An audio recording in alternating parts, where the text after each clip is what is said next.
much softer flight. I would say you're probably going to make the same swing that you did from 60 yards with the 56-degree sand wedge. The same principles apply that I used on the 60-yard shot here. I'm going to choke down a little bit, nice and light grip pressure, stand a little open, not 2 feet about, 6-8 inches apart, nice and relaxed with the forearms. And then one thing I'm going to try and do, Dave, is just take it back nice and low and smooth. Any kind of jerky motion that you have early on here will lead to either stubbing the chip or hitting it thin. There's a very shallow divot. I mean, you're really just clipping it, aren't you? You're not really taking much of a divot. Any time that the club digs into the ground, it's going to slow the club head down, and that's going to make it harder for you to control your distances. Right. All right, let's see if we can get another one close here.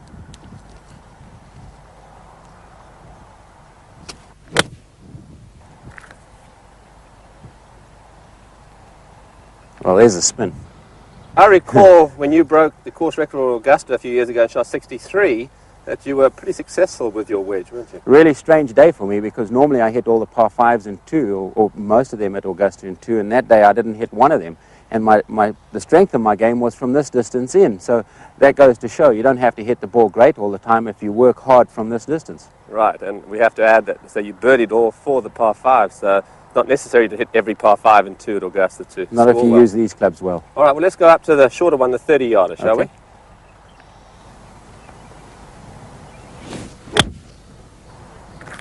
The only variation I have on this distance shot opposed to the other two, Dave, is that I come down the grip a little bit more. Okay, this is for control, obviously. Control, and also I'm going to slow my shoulders down a little bit. I obviously don't want to hit it as hard as the other shots. There's a little more finesse involved here. But you're still, to all intents and purposes, making the same swing, just turning your chest through the shot. Absolutely. Okay, come on, I think we should play for lunch here, Nick. Come on, we haven't had any competition since we were juniors, so let's go for it. Well, I can remember having a few lunches with you in the past, Dave, so... Okay, just nice and smooth.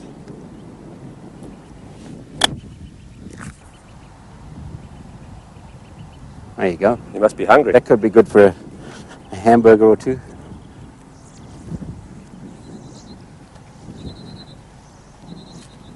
Just remember, I haven't had a lot of practice, huh? No excuses, please.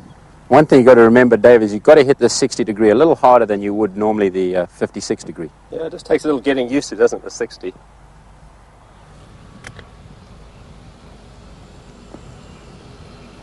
Oh, well, that's close. Don't feel too bad. You haven't practiced as much as I have recently. Okay. I'll have a nice bottle of champagne or something with that sandwich.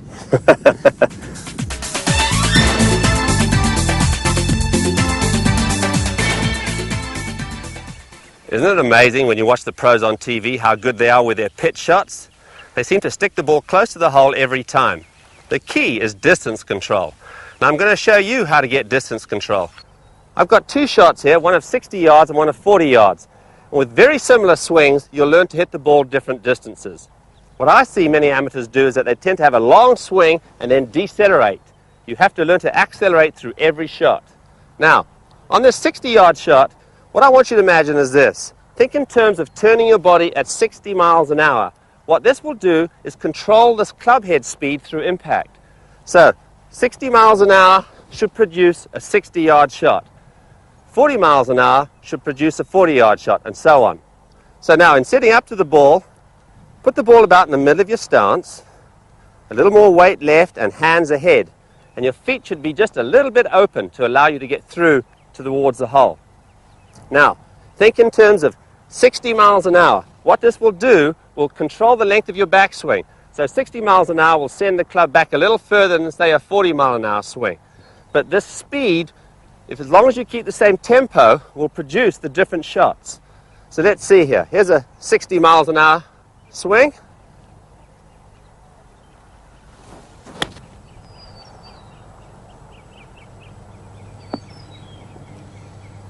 And now we'll walk up and play the 40-yard shot.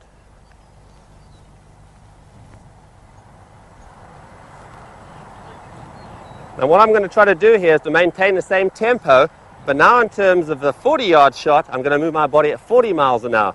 And you'll watch, the club won't go back quite as far, but keep that same tempo. So remember, 40 yards, 40 miles an hour.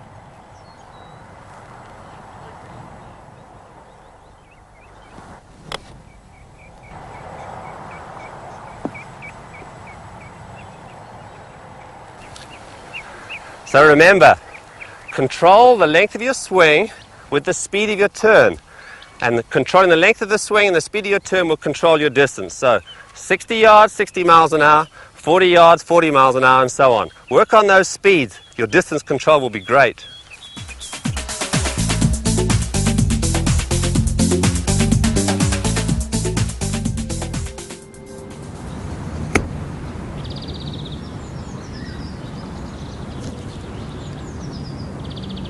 Now, if you want to really get good at this game and cut lots of shots off your score, you want to get good around the greens. From 40 yards and in is an important area. Many golfers don't have the sensitivity or feel to hit shots certain distance. They don't know how hard to hit the ball. Now, I've developed a little game, a little drill, which can really help you to do this. Now, what I've done, I've got a stretch of turf, 40 yards in distance, and I've laid a towel out at 10 yards and my umbrella at 40. Now, the idea with this game is to make sure that the first ball finishes just past the towel, then progressively hit each ball a little further. As soon as you hit one shorter than the previous shot, then you're out of the game. So the key is to see how many balls you can get between the towel and the umbrella. So let's have a go. So the first one should just finish just the other side of the towel. All right, that's pretty good. Now, to develop my feel, I've got to obviously hit the ball just a little harder, which means I'm going to swing the club back a little longer for each one, but I must make sure that the ball finishes just past the previous one. It's amazing the feel that you'll start to develop. You'll know how far and how hard to hit, say, a 10, 15, 20, 30-yard shot and so on.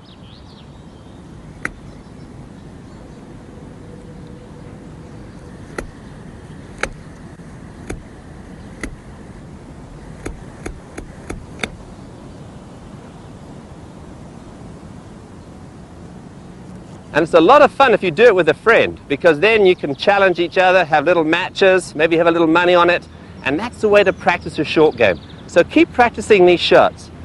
Work with this drill. It's something you can just go down the side of your practice area and work on. As long as you've got 40 yards, pretty much a flat area, it's an easy drill to work on. This delicate shot out of the bunker is not nearly as difficult as it appears.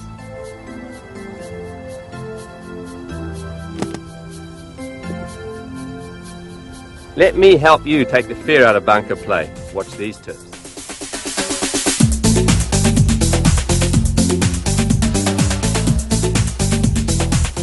Bunker shots can be problematical for golfers at the best of times, and none more so than the short little shot here. This is a tricky one because I've only got a few feet to actually get out of the bunker and a few feet to run to the pin. Now the problem here is that obviously we want to accelerate the club through the sand, but at the same time we don't want the ball to go too far. The sort of thing we see is this. Golfers set up to it and have a very short, jerky swing, trying not to hit the ball too far, and as a result, a lot of times don't even get out of the bunker. So what we have to learn to do is have what I term controlled aggression. We want a fairly long swing, and yet we only want the ball to go a short distance. Well, how do we do this? Well, I'm going to show you right now. First of all, what you want to do is to set yourself a little bit more open than you would for a normal bunker shot. So on a very short one, set yourself at least 45 degrees open, where on a regular bunker shot you'll probably be only about 30 degrees. Keep the ball forward in your stance. Now the big key is once taking your grip here, make sure your right hand is well on top, what we term a weak position. Feel like the V formed between your thumb and first finger looking almost at your left shoulder. This will help to keep the club face open through the shot. And the more open it is, the more aggressive you can actually be. If it closes, you can't be aggressive and you'll probably hit a poor shot. Now, the big key here is rhythm. And you need to make sure that you have a fairly long swing. Too short a swing, you lose rhythm and you jerk at the ball. So have a fairly long swing, and you control the amount of acceleration by the length of your follow-through. So have a fairly long backswing and a fairly short follow-through. Now with a little practice, you'll see how you can actually accelerate the club through. The ball will come out very softly and not run very far. So let's see how we do it. So 45 degrees, ball forward, a weak right hand right on top. Now the face is fairly well open, and I make a fairly long, lazy swing with a fairly short follow-through.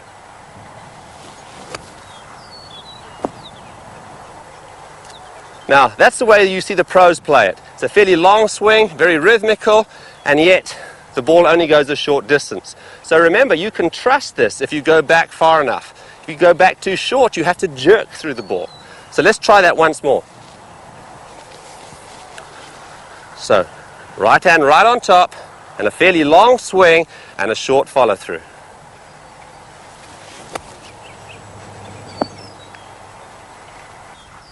Now with a little bit of practice, you can be good at these short bunker shots too.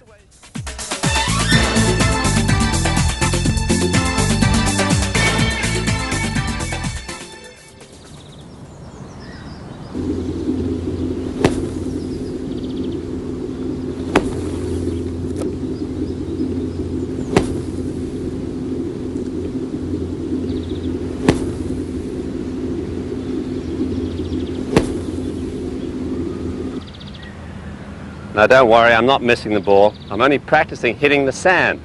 What I'm trying to do is actually hear the club bounce into the sand correctly.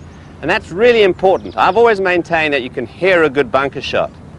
Now, if the club enters the sand correctly, and the back of the club enters the sand first, in other words, we use the bounce of the club correctly, you're going to hear a certain splashing sound. Now many golfers, if you listen to this sound, this is what we hear. Thud, because they're sticking the leading edge into the sand, and that doesn't keep the club head accelerating through. On the other hand, we also hear this.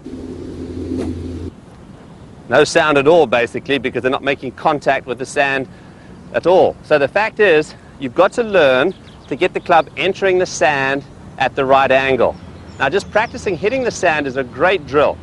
So simply making your swings, hearing that splashing sound, taking a fairly long divot, swinging it nice and smoothly will really help you to get the ball out onto the green very easily. So instead of focusing purely on mechanics, what you're doing is using your auditory sense in order to help you to get the ball out onto the green. Now obviously you can only do this in the practice bunker, you're not allowed to do this on the golf course, but it's a great way of feeling the right contact with the sand, which I believe is so important. So the less sand you take, the better. You want a nice shallow divot, a nice clip there, it's like you're spanking the sand. If you can do that and achieve that sound when the ball's there, I'm sure you're going to find you hit a lot of good bunker shots. So let's see if we do here. So now I've got that sound in my mind. Okay, off we go.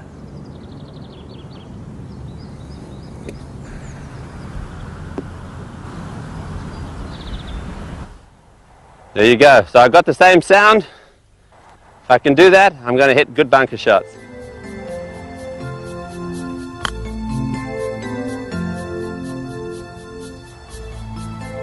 Practice makes perfect. Now I've hit a pretty good shot to get to this point, and in order to save my par, I've got to learn to chip well. Now I'm going to give you a couple of super tips to improve your chipping.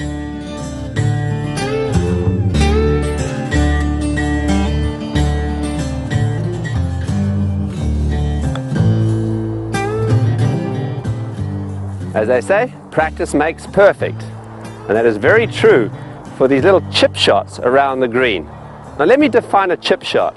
A chip shot is one where the ball bounces onto the green and rolls a fairly substantial distance. In other words, it'll roll more than it will carry. And when you get close to the green, if ever you have the opportunity of doing that, make sure you play a chip shot rather than a lofted shot. You almost want to picture that you're tossing a ball. Okay, if I was going to visualize this shot, I'd take the ball in my right hand and I'd do this. Now, as close as I can get to that technique, the better. So it's very much a case of swinging the club like a pendulum. And I'm going to give you a couple of ideas how to get really good at chipping. Now, first of all, probably select two clubs that you would normally chip with. I'm using a 7-iron here for a fairly lengthy chip. As I get closer to the green, a shorter chip, I'm probably going to use a 9-iron. So if you use a 7-iron and a 9-iron, that's not bad. That's pretty good. You might use an 8 or a 6, but I would suggest for most players a 7-iron and a 9-iron. Now, what you want to do, you want to